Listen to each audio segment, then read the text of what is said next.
H3 Music. Is this serious? Are we actually being serious?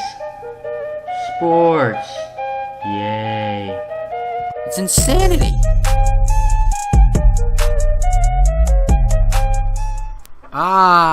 Welcome into Cole's Corner. It's me, your host, Cole Johnson, live from WMCB The Fuse. Thank you for listening, however you may be listening. We are from the basement of Medai College here, home of the Mavericks. Good afternoon. Show brought to you by Beyond the Box Score. Big week again in sports. Week 7 in the NFL. We got the World Series starting tonight after the championship series ending at the tail end of last week. It's all good in sports. We got the NBA rolling, NHL rolling. Big sports going around. We love to see it. I'm going to start with this. See, we all live under the American Constitution. Not going to get into that, but all the rights we have, all the laws in place. We know that what we can and can't do. Something we can't do is commit assault. In case you were wondering, assault is physically harming someone in any way. We connotate it with some altercation in public, maybe a bar fight on the street, cops come, people arrested, all the fun stuff, you know. It's not a good look. It's a bad thing, obviously. I think we can all agree that getting charged with assault is not something you want on your resume. I would not think so. See, in sports, it's different. We are accustomed to fighting, like hockey. You got the UFC, football. We see it a lot, pushing and shoving, words. We watch our star players go at it when there's tension and anger. The only difference is they don't get in trouble for it. Some of the most glorified professional athletes in the history of sports were some of the most hot-headed, violent, I'll smash your face in kind of guys. Steve Smith, Bill Laimbeer, Bill Romanowski, Conor McGregor, to name a few. The only problem with this is the issues leagues run into when the guys who are the face of their league, guys who don't normally get involved with physical altercations, and they get involved. It's like a moment of panic. What do we do? How many games do we suspend them? Oh my God, who threw the first punch? Were they wrong for invoking the fight or fighting back? It's a mess. On Saturday, we saw a brawl on the big stage, under the bright lights in LA, Staples Center. LeBron, the Lakers, movie stars, Harden and the Rockets, a battle of the West. LeBron, the Real Housewives of LA, fast cars, the Ball family, LeBron James. So long story short, there's words being said. Brandon Ingram pushed James Harden, got in the face of the referee. Chris Paul put his fingers in Rajon Rondo's eye, and punches started flying. See, the fans loved it. You know who didn't like it? The dude sitting in jail overnight for punching another dude on the street for whistling at his girlfriend. That was assault. And so is this. Only difference is it's on an NBA court with the most historic franchise in basketball. It's entertaining. It's in the king of cities of entertainment. It's LA, Hollywood. You know what else this did? It gave way to the new Bad Boys 2. So we all know the Bad Boy Pistons in the 80s, some of the 90s. Back when the NBA was very physical. As physical as you can imagine. Guys being shoved on their way up to the basket. Just a lot of fights afterwards, altercations, punches thrown. We don't see that a whole ton in the NBA today. It's gotten softer. Just like the NHL. Those are some full, blown out fights. Kick, scratch, all the way going on. Refs don't stop it. It goes into the crowd. Old NHL, that stopped happening around 2012. Got soft. That's football today. Way less physical than it used to be.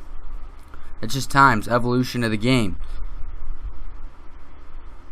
This was a Pistons team filled with tough, bad dudes.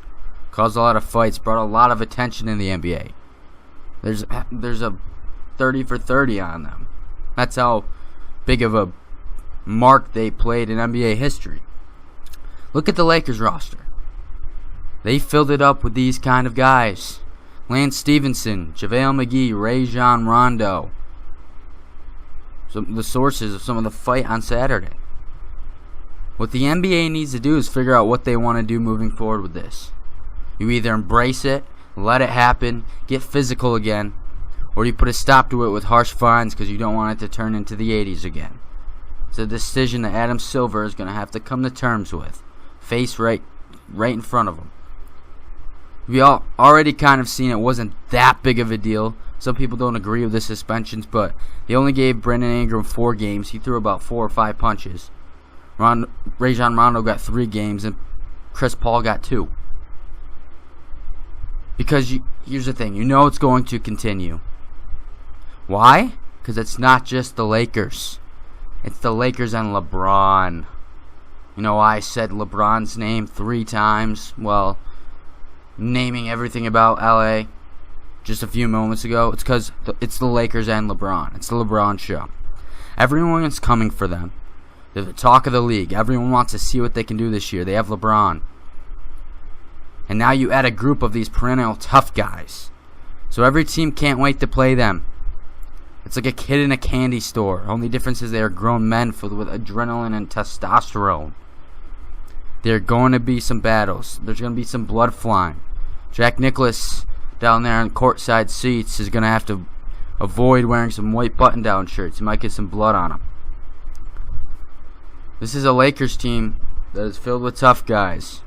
And you know they're the ones that are going to protect. If LeBron takes a hard hit, there might be a fight. They're going to protect their man LeBron. The NBA might be getting physical again. Look out.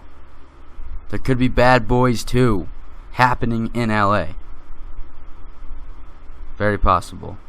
Keep an eye out for that. Bad Boys 2, it's starting in LA. It's a new movie. It could be a new movie out in Hollywood. LeBron might star in it. Anyway, hot take headlines for the week.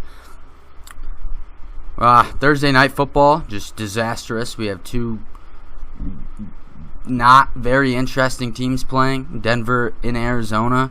Well, Josh Rosen threw 2 pick sixes. Cardinals get blown out at home. Story. London, we had our first London game of the season. Tennessee and LA Chargers. Big story here. Big move, big coaching moves. I like it. I like being aggressive. Titans score a touchdown, 31 seconds left. Have a chance to tie it, send it to overtime with an extra point. Mike Vrabel sends out the offensive unit again. They go for the 2-point conversion. Go for the win. They don't get it. They blew it. Rams remain the only unbeaten team in the league. They go 7-0, beating up all on the 49ers. It's the Rams. Not much more to say about them right now. Very dangerous. Drew Brees throws his 500th touchdown pass, joining Brett Favre and Peyton Manning as the only quarterback with a certain amount of yards and 500 touchdowns. Unbelievable career for Drew. Class act as well. Big news in Dallas. We'll get to this later. Amari Cooper traded to Dallas for a first-round pick. The Raiders are just giving away everything they have. If you're going into this season and you think of the Raiders, who are the first 2 people that pop in your head? Probably, we'll go 3. Khalil Mack, Amari Cooper, and Derek Carr. Well, 2 of them are gone. We just gave away Khalil Mack to the Bears, and now Amari Cooper's gone. What are the Raiders right now? No identity at all. Dodgers are headed back to the World Series, joining Boston as they closed up that series in 7 games in Milwaukee. Great game. Big 3-run home run, Yasiel Puig. So the Dodgers back-to-back World Series appearances. And then another football headline just dropped about an hour ago. Giants former first-round pick from 3 years ago, Eli Apple, cornerback, has been being traded to New Orleans. Have not seen the details on that yet. Well, that's it. And with that, Week 7, we have our dumpster fires, our higher fires of the week. Got a couple new ones added in here and there. Dumpster fires of the week. Cue it. Arizona Cardinals. See, I thought this team was going to be at least competitive this season. They have a working defense, but it's kept on the field too long every game because they have an offense that is dead last in the league in yards per game. They have a great running back in David Johnson, who has battled injury, doesn't get used in the same way as previous seasons, has a bad offensive line, and his numbers show all of these things. Josh Rosen came out of the draft calling all 9 picks ahead of him mistakes because he was self-claiming himself to be a transcending player in the future of the league.